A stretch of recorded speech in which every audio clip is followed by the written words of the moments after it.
তখন ওই ডাকাত তার কাছে থাকা মূল্যবান জিনিসপাতি নিয়ে ওই মোটুকে ওখানে গাছের সাথে বেঁধে রাখে। এরপর রাত গভীর হয়।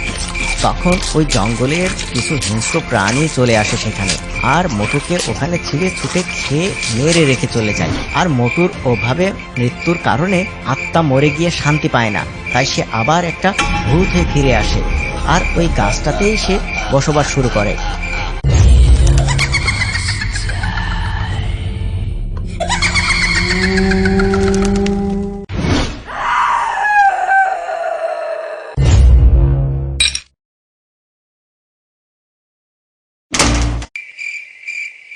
একদিন মোটু শহর থেকে বাড়ি ফিরছিল, আর বাড়ি ফিরতে বেশ রাত হয়ে যায়।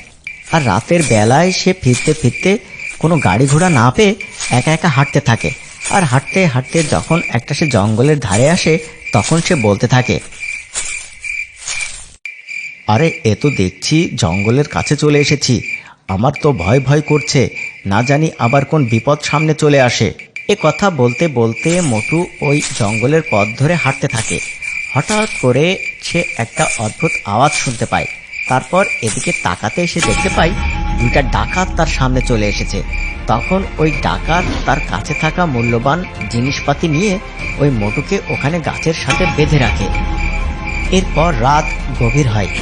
তখন ওই জঙ্গলের কিছু হিংস্র প্রাণী চলে আসে সেখানে, আর মোটুকে ওখানে ছিঁড়ে ছুটে খেয়ে মেরে রেখে চলে যায়। আর মোটুর ওভাবে মৃত্যুর কারণে আত্মা মরে গিয়ে শান্তি পায় না, তাই সে আবার একটা ভূত হয়ে ফিরে আসে আর ওই গাছটাতেই সে বসবাস শুরু করে।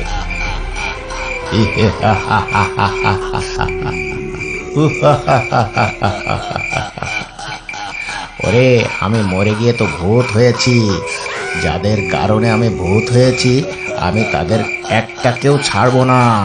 বিনা কারণে তোরা আমাকে মেরে এখানে বেঁধে রেখেছিলি, আর এই জঙ্গলের পশু পাখি আমাকে ছিঁড়ে ছিঁড়ে খেয়েছে। আমি তোদের কাউকে বাঁচতে দেব না।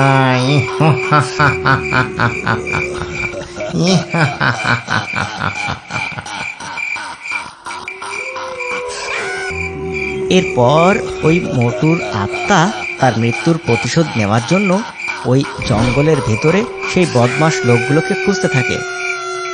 একদিন পাতলু শহরে যাচ্ছিল, হঠাৎ করে ওই ডাকাতদের সামনে পড়ে।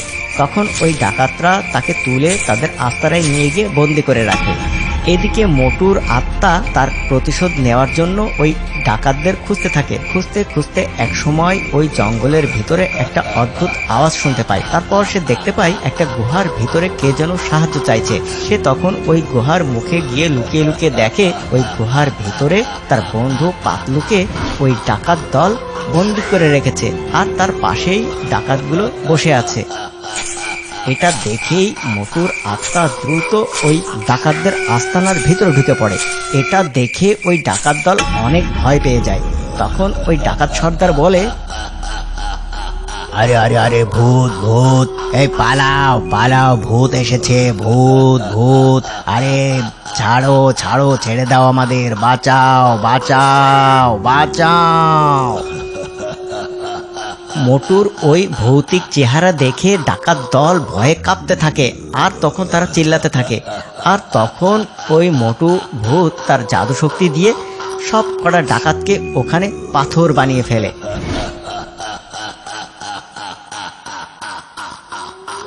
তারপর সে গিয়ে তার বন্ধু পাতলুকে ওখান থেকে মুক্ত করে দেয়। তখন পাতলু মোটুকে বলে, আরে বন্ধু, কি হাল হয়েছে তোমার? এটা কিভাবে হলো? তোমাকে কে মেরেছে? হায় হায় হায় হায় হায়, আমার বন্ধুকে আমি কিভাবে ফিরে পাবো? আরে বন্ধু, তুমি আমাকে আর ফিরে পাবে না। এই বদমাশ লোকগুলো আমাকে ওই জঙ্গলের ভিতরে মেরে বেঁধে রেখেছিল, আর রাত গভীর হতেই ওই জঙ্গলের হিংস্র পশু পাখি আমাকে ছিঁড়ে ছিঁড়ে খেয়েছিল। তাই আমি মরে গিয়ে ভূত হয়ে চলে এসেছি। আমি আমার মৃত্যুর প্রতিশোধ নিয়েছি। তুমি চলে যাও। তোমার যদি কোনো বিপদ হয় তাহলে তুমি আমাকে স্মরণ করো, আমি তোমার আশেপাশেই থাকবো। যাই বন্ধু, বিদায়।